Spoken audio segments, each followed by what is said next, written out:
नमस्ते मित्रों। हिंदी साहित्य की मनोरम, मनोहर और चुनिंदा कहानियों के चैनल में आपका स्वागत है। आज सुनिए आप सबकी प्रिय लेखिका और सशक्त कथाकार उर्मिला शिरीष जी की लिखी हुई कहानी दहलीज पर। तो शुरू करें कहानी दहलीज पर। तुम फिर आ गए? बार बार क्यों आ जाते हो? वहाँ क्यों नहीं रहते हो? तुम्हारी मम्मी को इतनी समझ नहीं कि वो तुम्हें अपने पास रखे। वो लगातार बोले जा रही थीं, बिना देखे अपना काम निपटाते हुए।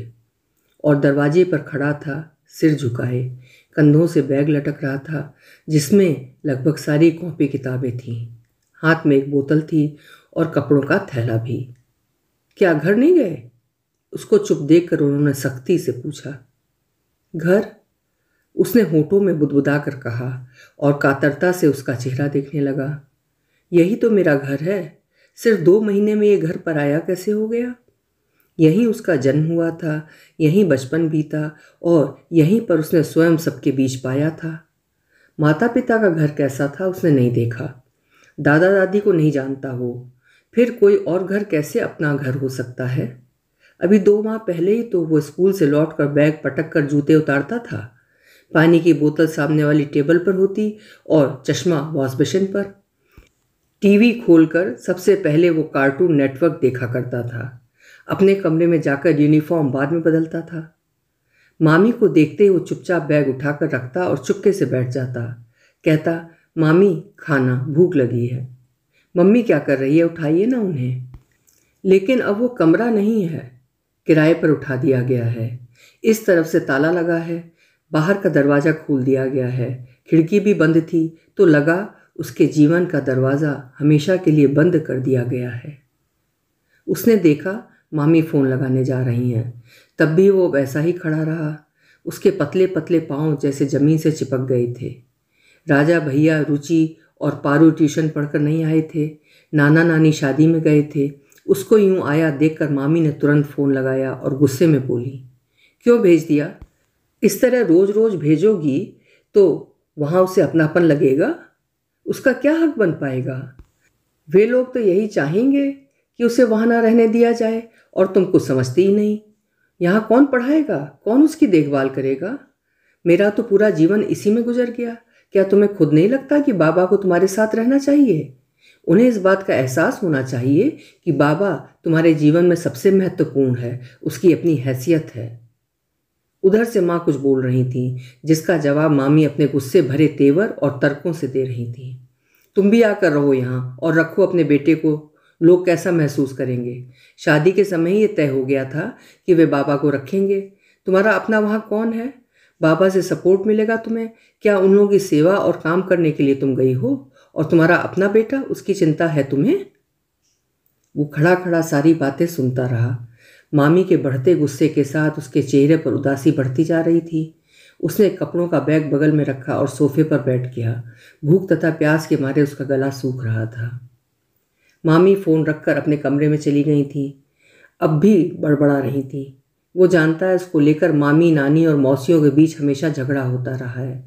नानी उसे छुपाकर फल खिलाती हैं, मौसी उसके लिए कपड़े लाती और 2-2 घंटे पढ़ाती थी। और कोई भी चीज़ उससे गिरती, टूटती या खराब होती तो राजा भैया या पारू का नाम बता देती और उससे चुप रहने को कहती। उसकी गलती की सज़ा राजा भैया को मिलती, मामा पीटते या फिर मामी। पारू लाख कहती कि उसने नहीं किया, मगर तब मामी की आंखों में जो घृणा और गुस्सा होता था उससे वो सहम जाता था। बच्चे उसे अलग थलग कर देते। तुमने झूठा नाम लगाया हमारा, हम तुमसे बात नहीं करेंगे।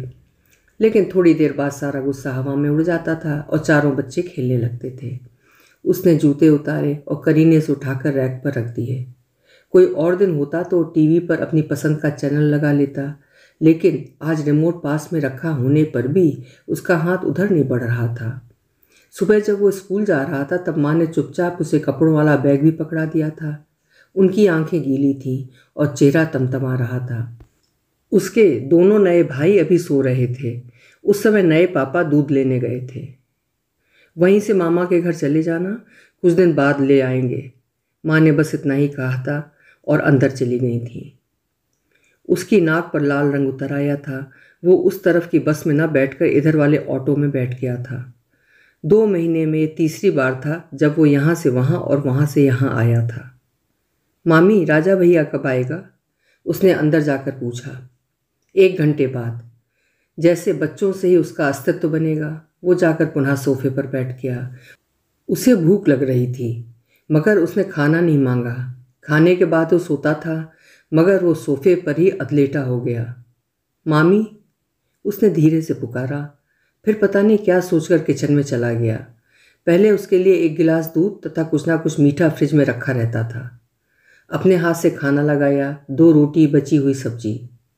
खाना नहीं खाया? टिफ़िन नहीं लाए थे? लाए थे मामी। इस समय वो दूध रोटी जरूर खाता था। वो गुस्से के कारण कुछ ना बोली। तुम्हारी मम्मी वहाँ से क्यों भेज देती है तुम्हें? क्या तुम्हारी उन लोगों से पटती नहीं? ऐसी बात नहीं है मामी। मम्मी का झगड़ा होता है? हाँ, मम्मी रोती हैं और कहती हैं घर छोड़कर चली जाएंगी। अब वही तुम्हारा घर है। तुम्हारी मम्मी का भी वही घर है। जहाँ तुम्हारी मम्मी रहेंगी वहीं तुम रहोगे। तुम्हारी मम्मी एकदम अकेली हो जाएंगी। उनकी देखभाल के लिए तुम्हें वहाँ रहना चाहिए। वे लोग नहीं पूछेंगे तो तुम्हें ही पूछना पड़ेगा ना। तुमने सोचा कभी इस बारे में? वो उसकी तरफ देखे बिना बोले जा रही थी। उन्हें नहीं मालूम था कि बच्चा सुन भी रहा है या नहीं। उसके गालों पर बहते हुए आंसू भी उन्हें दिखाई नहीं दिए। निःशब्द बहते उन आंसुओं में असुरक्षा और पराये हो जाने का दर्दनाक एहसास घुला था। और वो कैसे बताए मामी को कि वहाँ क्या होता है। शादी के 1 महीने बाद वो माँ के साथ गया था। पूरे 1 महीने घूमने, मतलब हनीमून के बाद लौटी थी माँ, हंसती मुस्कुराती, चेहरे पर दमक, आंखों में काजल, मांग में भरा सिंदूर। वो स्वयं अपनी माँ के इस रूप को देखकर विस्मित रह गया था। सरकारी आवास, छोटे छोटे कमरों वाले घर में नए पापा और माँ का एक कमरा था। एक कमरे में उसके दोनों नए भाई तथा उनकी दादी सोती थीं। वो कहाँ लेटे? कौन उसे अपने साथ सुलाएगा? ये तय होने में घंटों लग गए थे। फिर यही तय किया गया कि उसके लिए वहीं पर एक फोल्डिंग पलंग लगा दिया जाएगा। फोल्डिंग पलंग पर जब वो बैठा तो उसे जोर की रुलाई आ गई। चींची करता गहरा पलंग, पतला सा गद्दा और पुरानी रजाई। वे दोनों अपनी अपनी टेबल पर पढ़ रहे थे। उसे हाथ पर रख कर लिखना नहीं आता था। माँ अपने कमरे में थी नए पापा के साथ। उसकी सिसकियाँ शायद दादी के कानों में पड़ी। क्या बात है? उसने जल्दी से अपने आंसू पोंछे और चेहरा झुका लिया। उन्होंने पूछा, क्या बात है? यहाँ बुरा लग रहा है? नानी की याद आ रही है? आएगी ही, बचपन से जो वहीं रहे हो। किसके साथ सोते थे, नानी या नाना के साथ? नानी को भी तुम्हारी याद आ रही होगी। जरा सी सहानुभूति भरे शब्द सुनते ही वो जोर जोर से रोने लगा। सब उसके पास आकर इकट्ठे हो गए। बीच में वो बैठा था और आसपास वे सब। अरे सुनीता, देखो क्या बात है? क्या हो गया? माँ ने सख्त होकर पूछा। होगा क्या, घर की याद आ रही है। बेटा तुम इससे बात करो, अपने साथ खिलाओ, अपनी चीज़ें दिखा दो, अभी नया घर है ना। बात कर लो फोन पर, करोगे? उसने रोते हुए सिर हिला दिया। नानी, मुझे नहीं रहना यहाँ, आपकी याद। यहाँ मेरे पास टेबल नहीं है, ना पलंग, ना। शिकायत कर रहे हो? माँ ने आकर हाथ दबाया। उधर से ही आंसुओं में डूबी आवाज़ आ रही थी। फ़ोन मामी ने ले लिया था। क्या बात है बाबा, बुरा लग रहा है? देखो, उन लोगों से दोस्ती कर लो, वे भी तुम्हारे भाई बहन हैं। तुम अपनी माँ को अकेला मत छोड़ना, समझे? जी, कहकर उसने फ़ोन रख दिया था। उसे अपनी माँ को अकेला नहीं छोड़ना चाहिए, उनके साथ ही रहना चाहिए।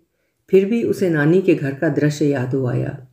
इस समय राजा भैया खेल रहा होगा, पारू और गुड़िया टीवी देख रहे होंगे, मामी खाना बना रही होंगी और नाना नानी मंदिर जाने वाले होंगे। वहाँ तो उसकी राजकुमारों की तरह इज्जत होती थी।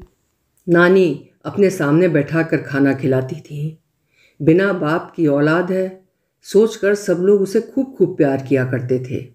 उसकी पढ़ाई के लिए ट्यूटर लगा था। यहाँ आकर उसे कुछ समझ में ही नहीं आ रहा कि वो कैसे खाएगा। माँ के आने के बाद भी वो कितने दिनों तक आनाकानी करता रहा था।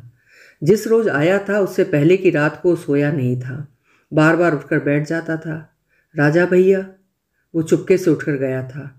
राजा, तुम्हें बुरा नहीं लगेगा? उसने पूछा था और पूछने में अपने भावी जीवन का आधार ढूंढ रहा था। पर तुम्हारी माँ तो वहाँ पर है।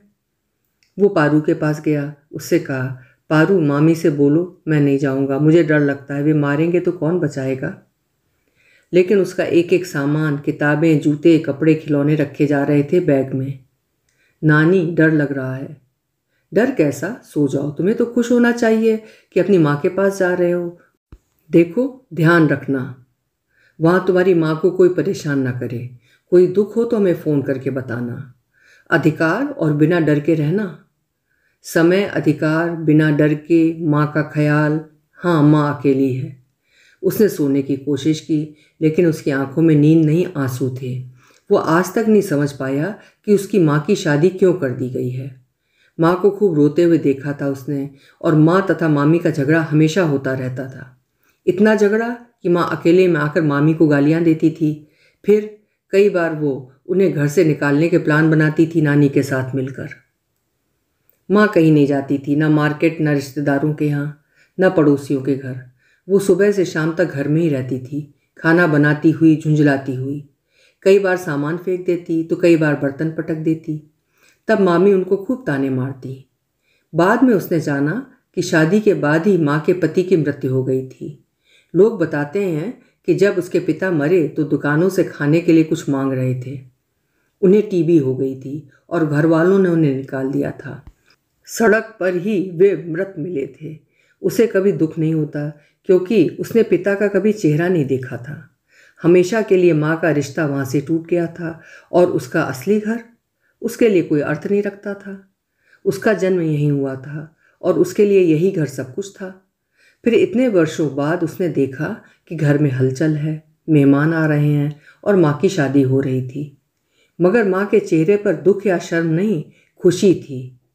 माँ उसे छोड़कर चली जाएगी किसी और घर में, उसे छोड़कर। यही सोचकर वो बेचैन और दुखी हो रहा था। उसने माँ से सीधे बात नहीं की थी, दुख के मारे। मगर माँ को उसकी उदासी तथा दुख का ख्याल ही नहीं आया था। वो नई चमकीली साड़ी पहने हुए थी, माथे पर बिंदी लगाए हुए थी। उनकी आंखों से भी खुशी ही खुशी झलक रही थी। क्या बात है, पता नहीं माँ को कैसे उसका ख्याल आ गया सबके जाने के बाद। तुम हमें छोड़कर चली जाओगी? आते जाते रहेंगे, तुम भी हमारे साथ चलोगे? कहाँ? नए घर में, अपने घर में। हम नहीं जाएंगे, हमारा तो यही घर है। वो आखिरी दिन था जब से वो मीठी सपनों वाली नींद लेना भूल गया था। नींद में सपनों की जगह सिर्फ अलग होने के दृश्य आकार लेते रहते थे। ना वो पढ़ पा रहा था, ना खाना खा पा रहा था। उसका दुबला शरीर और दुबला हो गया। खामोशी में वो न जाने क्या ढूंढता रहता। क्यों फेल हो गया? पढ़ते क्यों नहीं हो? पढ़ाई में मन नहीं लगता तुम्हारा? सब उसको डांटे जा रहे थे अपने अपने तरीके से, और वो डांट के शब्द न सुनकर मन ही मन सिर्फ इस घर से जाने की कल्पना मात्र से सिहर उठता था। उसके फेल होने का कारण कोई समझ ही नहीं पा रहा था। पूरा घर खुश था, मगर वो नहीं। माँ के लिए सामान खरीदा जा रहा था, माँ की शादी हो रही थी, और वो शेष बच्चों के साथ देख रहा था अपने नए पापा को। फिर माँ हनीमून के लिए जा रही थी। पूरा एक माह घूमने के लिए रखा था। जैसे जैसे उनके वापस आने के दिन नज़दीक आ रहे थे, वैसे वैसे उसकी उदासी बढ़ती जा रही थी। नैराश्य ने उसके कोमल मन को और दुर्बल बना दिया था। अब उसे जाना ही होगा। पहले वो सिर्फ 2 दिन के लिए गया था, पर उसे वहाँ का हिसाब किताब समझ में नहीं आया था, क्योंकि वो मामा के साथ माँ की पहली विदाई करवाने गया था। लेकिन दूसरी बार उसकी भी विदाई हुई थी। सब उसे तरह तरह से समझा रहे थे, नसीहत दे रहे थे। उसके वापस आने पर बैरियर लगाए जा रहे थे। माँ के जीवन तथा माँ के सम्मान का वास्ता देकर उसकी जबान पर ताला लगा दिया जाता और इच्छा को दबा दिया जाता था। वो पिंजरे में बंद पंछी की तरह घबरा रहा था, जैसे बहेलिये ने पंख कतर कर उड़ने से वंचित कर दिया हो। कोई तो बचा ले उसे, कोई तो रोक ले। वो खाना पीना छोड़कर सबकी आंखों में याचक की तरह देख रहा था। नानी की आंखों में बेपनाह दुख था। नाना चुप थे, मामी कुछ निश्चिंत थीं, और मामा, वे तो कुछ सुनते ही नहीं। मौसी चिंतित थीं उसकी पढ़ाई को लेकर। उसके तीनों साथी को समझ नहीं पा रहे थे। न वो किसी को अपने मन की बात कह पा रहा था। पहले कही थी तो किसी ने सुनी नहीं थी। फ़ोन करोगे? आओगे ना? बुला लोगे मुझको? छोटे छोटे प्रश्नों से उन्हें इशारा भर कर रहा था कि वे उसे रोक लें, पर किसी ने नहीं रोका था। कैसे बताए वो मामी को कि वहाँ रात भर बिस्तर पर चुपचाप बैठा रहता था। तरह तरह की आवाज़ें, भुतैली आकृतियाँ, हुश हुश गुजरती रात और माँ और नए पापा के कमरे के बंद दरवाजे। उसके रोम रोम में सिहरन दौड़ जाती थी। कई बार वो पूरी रात रोता रहा था। कई बार उठकर पास रखे फ़ोन के पास चला जाता, डायल भी करता, मगर घंटी बजते ही फ़ोन रख देता। पता नहीं कितनी डांट पड़ेगी। डर कर वो बिस्तर में घुस जाता था। वहाँ मामा मामी राजा तथा पारू को अपने साथ सुलाते थे। वहाँ तो वो कभी अकेला नहीं सोता था, यहाँ हर तरह से अकेला था। सुबह उसने देखा माँ नहा धोकर तैयार होकर सबके लिए चाय लेकर आई हैं।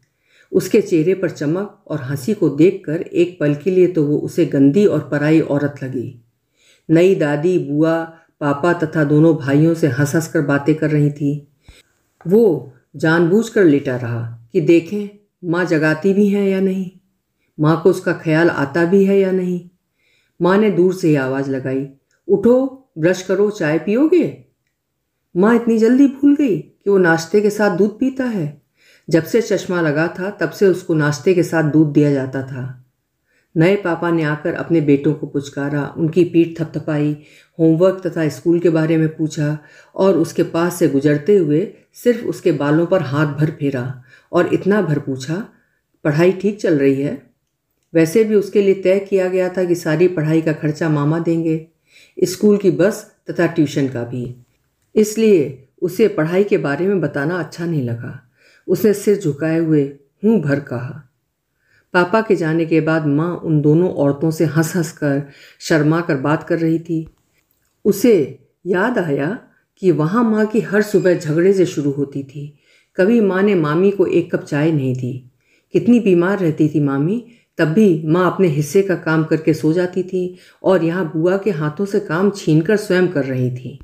पापा के सामने उनके बेटों से कैसा प्यार तथा अपनत्व जताती हैं, और वहाँ राजा भैया से तो माँ की कभी पटती नहीं थी। वो मन ही मन कुढ़ता रहता। माँ जितना हंसती वो उतना ही चिढ़ता जाता। माँ जितना उन लोगों से अपनत्व दिखाती वो उनसे उतना ही दूर होता जाता। कल शनिवार की छुट्टी है। मैं हाँ ठीक है, तुम तो इसी दिन का इंतज़ार कर रहे थे, माँ खुश होकर बोली। वो चाहती थी कि बेटा मामा के घर चला जाए। वो नहीं चाहती थी कि बेटे के कारण उसके नए नए दाम्पत्य जीवन में कोई दरार आए या तनाव पैदा हो या उसके पति के बेटों को जरा भी बुरा लगे। जैसे तैसे मिले इस दुर्लभ सुख को वो हवा में जलते दीपक की लौ की तरह बचाकर रखना चाहती थी। जिस पुरुष को पाने के लिए उसने इतने वर्षों तक इंतजार किया था, वो पति रूपी पुरुष बच्चों की आपसी तकरार के कारण अलग न हो जाए। पल पल इसी बात को लेकर वो अंदर से सतर्क रहती थी। फिर पहली पत्नी से भी उसे जीतना था, उसकी स्मृतियों को धोना था, स्वयं को स्थापित करना था। वो अपने बेटे का अधिकार इस कीमत पर हरगिज नहीं चाहती थी। धीरे धीरे ही उसे अधिकार दिला पाएगी। वो स्वयं को जमाती है तो बेटे के पैर उखड़ते हैं, अगर बेटे को जमाती है तो उसके लिए मुसीबत खड़ी हो सकती है। बाबा, मामी के पुकारने पर वो हड़बड़ा कर जाग गया, जैसे चोरी करते हुए पकड़ लिया गया हो। क्या मामी? वो आज्ञाकारी बच्चे की तरह उनके सामने जा खड़ा हुआ। तुम्हारे नए पापा तो बहुत अच्छे हैं ना? वहाँ किस बात की परेशानी है? याद आती है। किसकी? वो सबका नाम लेना चाहता था मगर कंठ अवरुद्ध हो गया। बेटा, इस बार मामी ने स्निग्ध आवाज़ में पूछा। मामी, सबकी याद आती है, वे सब मेरे कोई नहीं हैं। मामी, आप मेरी सगी मामी हैं, सगे नाना नानी, मामा मामी, यहाँ राजा है, पारू और गुड़िया है। वहाँ कहते कहते वो सुबकने लगा। वहाँ तुम्हारी मम्मी है ना बाबा? कहने को वो कह गई, लेकिन उसका रोता हुआ चेहरा, सिसकती हुई आवाज़ उनकी छाती में धंस गई। मामी, आप मेरी सगी मामी, पारू, राजा, वे लोग। उसके कहे शब्द उनकी आत्मा को कपाने लगे। वो सामने खड़ा था। उसके दुबले पतले बेजान से हाथ पांव लटक रहे थे, आंखों पर चढ़ा बड़ा सा चश्मा और उसके भीतर से बहते आंसू। चश्मे पर आंसू तथा धूल चिपकी थी। साफ नहीं किया होगा, फ्रेम कुछ टेढ़ा हो गया था, सोते वक्त चश्मा उतारना भूल गया होगा। यहाँ मामी ही कई बार चश्मा उतार कर रख देती थीं। 1 साल फेल हो गया सो पढ़ाई का दबाव। वहाँ वो पूरे समय लोगों को तथा माँ का उनके साथ व्यवहार देखता रहता है। माँ कहती, हंसा करो, बात किया करो, फिर धीमे से आकर डपटती, मुंह लटका कर बैठे रहोगे तो कौन बात करेगा? घुन्ने बने रहोगे या बात भी करोगे? यहाँ सब लोग देखो कितना हंसते हैं, कोई तुम्हारे नखरे नहीं उठाएगा। वहाँ माँ की बातें सुनकर और ज़्यादा गुमसुम हो जाता। खिलखिलाती हुई माँ की आवाज़ से उसे नफरत होने लगती। हर रोज़ शाम को तैयार होकर जब माँ बाहर निकलती तो वो बाहर एक कोने में बैठा खाली कॉपी पर रेखाएं खींचता रहता। माँ लौटकर रसोई में फिर हंसती, ठहाके लगाती, फुर्ती के साथ काम करने लगती। यहाँ मामी कहती हैं कि माँ अकेली है और वहाँ सब कहते हैं कि बाबा को यहाँ अच्छा नहीं लगता। हर बात में उसे ही समझाया जाता है कि वो सबके साथ एडजस्ट करे। जब से उसने समझना सीखा है, कलह की छायाएं अपने आसपास मंडराती देखी हैं। यहाँ भी उसको लेकर अनकहा क्लेश चलता रहता था। मौसियों तथा नाना नानी की सहानुभूति उसके साथ रहती थी। मामा का लाड़ दुलार तो उसके साथ होता। मामी जानती हैं कि उसे छिप छिप कर चीज़ें खिलाई जाती हैं, छिपा कर पैसे दिए जाते हैं कि वो स्कूल में अच्छी चीज़ें खा सके।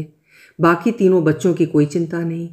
मगर इन सब बातों के बावजूद बाबा का अपनी मामी के प्रति आत्मीय आकर्षण रहा है। वो उनको चुपचाप देखता। मामी के मुंह से निकले शब्द उसके लिए मूल्यवान होते। इस लगाव तथा स्नेह के बावजूद वो भयभीत तथा संकोच में डूबा रहता है। जब भी उन तीनों को डांटा मारा पीटा जाता तो मामी उसी को घूर कर देखती थी। वो निगाह उसके भीतर थरथराहट पैदा कर देती। बड़ों के बनाए गए सुरक्षा कवच में उसका दम घुटने लगा। वो उस सुरक्षा कवच को तोड़कर सबके बीच आ जाना चाहता है, मगर आ नहीं पाता। वो दहलीज पर खड़ा है, ना इस पार ना उस पार। उसका घर कौन सा है कौन सा नहीं, उसे नहीं मालूम। दूसरों के हाथों का खिलौना बना वो कभी भी दबा दिया जाता या परे फेंक दिया जाता है। अभी आप सुन रहे थे उर्मिला शिरीष जी की लिखी हुई एक मार्मिक कहानी दहलीज पर। आपको कहानी कैसी लगी कमेंट बॉक्स में अपने विचार ज़रूर लिखिएगा। फिर मिलेंगे। आपका समय शुभ हो।